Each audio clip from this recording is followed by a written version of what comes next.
সুন্দর সেই মানে মাঝখানে একটুখানি জল, বাচ্চাগুলো এখানে সাঁতার করছে, খেলছে, মানে ডুবে যাওয়ার তো কোনো চান্স নেই। আর জল এত দূর আসছে না, এখানে জল রয়ে গেছে।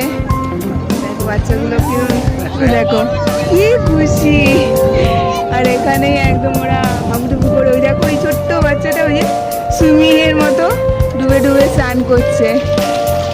ওই যে ওই ছোট্ট বাচ্চা জলের মধ্যে, এখানে জল কিছুটা আটকে গেছে। আজকে কিন্তু সমুদ্রে জোয়ারের জল এখন আসছে, তাই জন্য জলের প্রেশার খুব। আর এখানে আশা করি তোমরা শুনতে পাচ্ছ, যেটা আমরা কালকে অনুভব করছিলাম না, খুব দুঃখ লাগছিল। কালকে আমরা শান্ত সমুদ্রে স্নান করছি, আজকে গর্জন সমুদ্রে স্নান করবো। প্রচুর লোক স্নান করছে, এখন ছুটির আমেজ নিচ্ছে, তাই ভালোই লাগছে। আমরাও স্নান করবো, আমরা একটু ফাঁকা জায়গায় যাবো। এখানে এত ভিড়ে স্নান করবো না, আমরা একটু ডান দিকে যাবো। জল চলে এসছে, এখানে আগের দিন গেছিলাম, ওই দিকটা স্নান করবো। দেখতে থাকো।